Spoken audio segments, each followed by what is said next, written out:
on myself. So for whatever reason, I opted to. I had a small case, and I felt that it was safer for me to put the money in my luggage. So I put it in a safe place in my luggage, got everything tagged, and I checked in my luggage. My arrival in Nigeria, I was standing and was waiting by the carousel just so that I could pick up my luggage, and then I was there for 1 hour and waiting for my luggage. I didn't know that my luggage already arrived, and it was one of the luggage that was moving around on the carousel. So after about 1 hour wait, I looked to my left and my right. Almost everybody had gone. I think there were just about 2 or 3 left. So I beckoned on the woman that was on my side, and I noticed she was really in tears. Madam, what happened? She said, her bag has just been torn and a lot of things stolen. So I said, well, I've also been waiting for my own. She said, you better go and check those, those luggages there. Maybe yours is one of them. And lo and behold, I went around there. Mine was one of them. By the time I got it, everything inside my luggage was gone. All the valuable things there were gone. To cut the long story short, we felt there was need for us to report the case, at least to the airline. It was in the night, about 8 o'clock or 9 o'clock.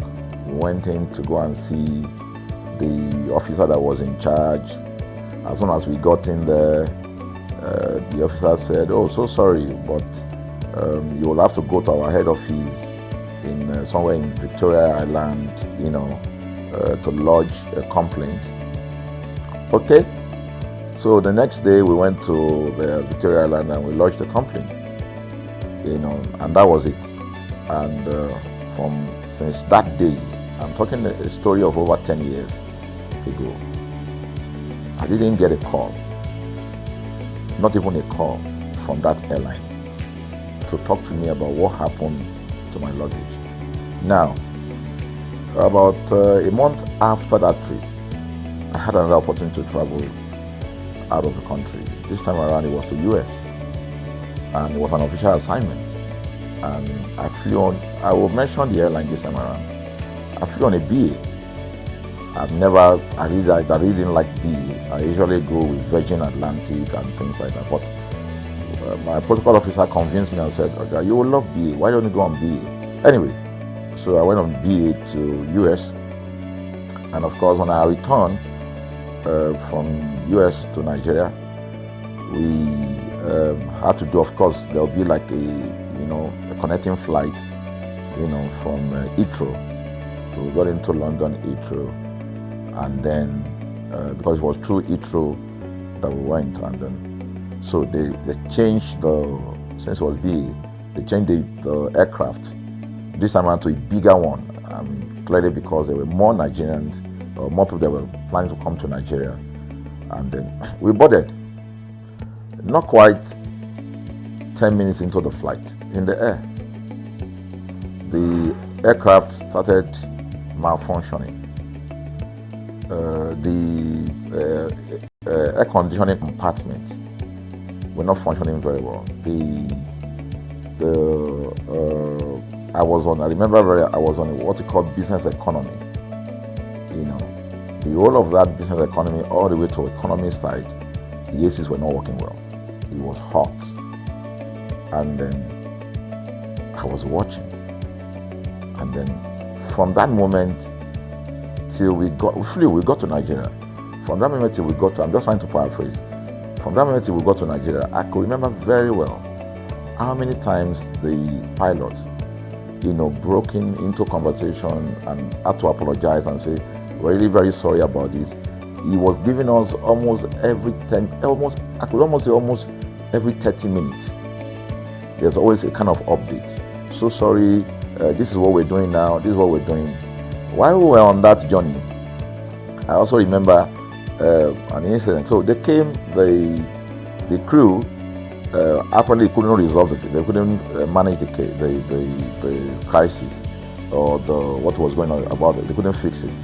So they came up and said, "We're so sorry, but for all the inconvenience, we're declaring, free lunch, free whatever it is you want, you can get. So trust Nigerians. You need to hear how everybody was jubilating, But something struck me. The experience I had just about a month before, and this experience, somehow I started comparing them. I was trying to see how this matter will be managed. Again, to cut the story short, we landed in Nigeria on the BA. Before we landed, the pilot announced and said that for the inconvenient, they will be giving a voucher of £50 to everyone that flew on that aircraft. I thought it was a joke. I mean, it was my first time with BA, but for what I knew or know of the British man would never even play with his 1 penny, talking of £1. So I felt that must be a joke of the year. So we left. I got back to my office. I think it was just about a week after. Our officer, our guys in our mail room came up and said, "Oh, you have a parcel." So I said, "Parcel? Yeah." So they brought this parcel wrapped. I opened it and boom, I brought the document out. It was the £50 voucher from BA. So what's the tenor of this story? An experience with one airline was terrible. No apology. An experience with another one, even though it was a bad experience, but it was very well managed. So managed that even if we have suffered anything in that aircraft, you probably, for the sake of how they manage it, will have forgiven them. So that was how this journey started. So I started thinking in my mind, this is what we go through in this country. But are we different from other nations? So God put in my heart the idea of ConsumerHalla. That's why the Halla came with consumer.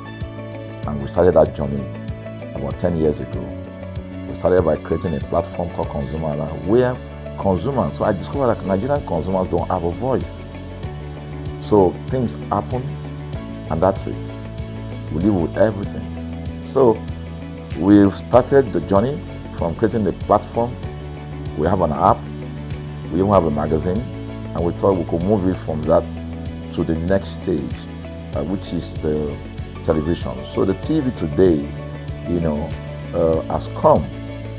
So I would say precept by precept, line upon line, we have been able to build on our aspiration, to finally bring to birth this unique and exciting platform, So it's a digital telecast, and our goal is to further connect consumers in Nigeria to brands with insightful news, development within the fast-paced world of consumers. The world of consumers is growing at a very fast pace, So we want to inform Nigerians. We want to get them educated about their rights, So our role is that we're going to educate consumers in Nigeria, all right?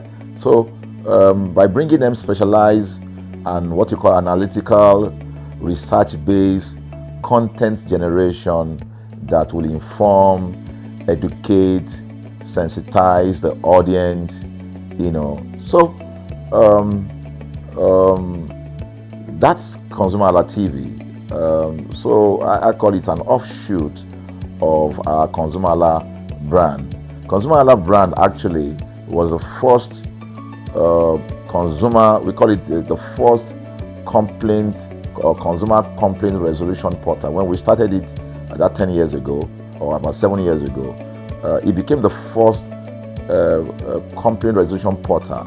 We created it so that Nigerians can actually lodge complaint on that portal. We spent a lot of resources to build a very robust platform where today, if you have any complaint, about any brand, any leading brands in Nigeria, and you go on that platform, you can actually lodge your complaint.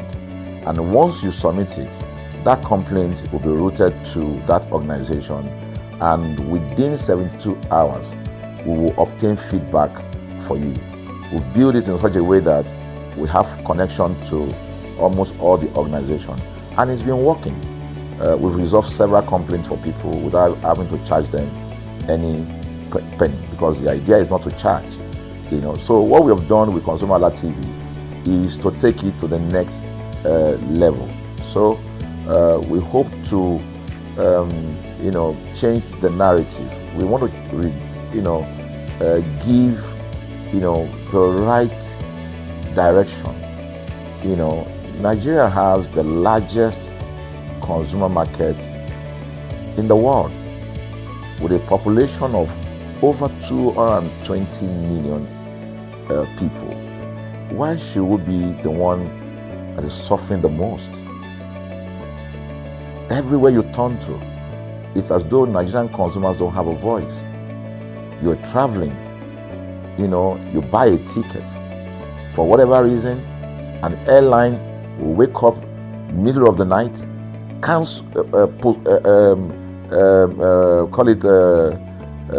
delay the flight for whatever reason, and then you'll be waiting at the airport for hours. You'll be there for 2 hours, 3 hours, no any explanation. Then while you're there, they can even wake up and say, oh, flight has been cancelled. So everybody carry their luggage and go home. Nothing happened. Of course, things are changing. We must commend government, because government is beginning to wake up, but there's still a lot to be done. And we believe that we can help to make, bring about those right changes. So we offer deliberately, part of what we do is that we also offer advocacy. All right. We're not just an advocacy organization, but we offer advocacy. We have a legal team. We have lawyers that are registered on our platform, all right, that can also take up cases. Okay. So, and we've taken up many cases like that, and won those cases. So ConsumerHalla is a platform to help consumers to, we're not fighting brands, but rather we say we're bringing about an amicable, resolution of conflict, such that it will be beneficial to the consumers and also be beneficial to the brand. I remember the word of Jeff Bezos. Bezos is the founder of Amazon. He said that the most important single thing, all right, for an organization is to focus obsessively, use the word obsessively, on the customer. We often say that customers is a king. They should sit at the top of the ladder. In our environment, customers are the ladder. A brand wakes up today, decide what product to produce. They wake up today, decide how much the consumer should pay. They wake up to decide everything for consumers. So consumers are just at the receiving end, and yet they are milking the consumers. There's no price regulation in this country, none. People just wake up and fix prices. Look at the power. Government wakes up, we change policy, we wake up and we get people to pay more. We think it's time for consumers to begin to speak out. In speaking out, in engaging, we can get the brand to begin to do what is right. And of course, I know that the consumers themselves need to be educated. So our role, our vision also is to ensure that we educate consumers. We bring awareness. A lot of Nigerian consumers don't even know about their rights. You buy a product from a supermarket. I've had this experience. You buy a product from a supermarket, all right? For whatever reason, you take that product back to your house, and maybe something went wrong somewhere. By the time you take that product back to the shop where you bought it from, and you say, okay, this thing, you know what's going to tell you? Okay, now me make them. Let me make them now. That's why I buy them. Meaning that there's nothing I can do to the product. So you lose the product, then you lose your money. because the money is not refunded. The product you can't use. Only in Nigeria. Only in Nigeria. Let me give you another experience I had. In the course of this, because I did a lot of, I went around, in doing this. I was in US, I was in UK, I was in South Africa, I was in Germany, just because of this, to just study the environment. I was in a friend's house in UK, in London, and then what happened? We were going to go out, and he was going to dress up. So he said, oh, to me, I was seated in his sitting room. So he said, oh, wait a minute, I picked up an iron, that's the pressing iron, 2 days ago or so from a store. Oh, let me try this, let me just stand, use that to iron my shirt and we can go out. So I was seated, the TV was on, I was watching. While I watched him, he brought out the pressing board, spread it out, brought the iron out in my presence, plugged in the iron, and then as soon as he switched on the power button, we just had a spark. Boom! Ooh. The guy was raged. Then he goes, What just happened? So he said, no, these guys are in trouble, they're in soup.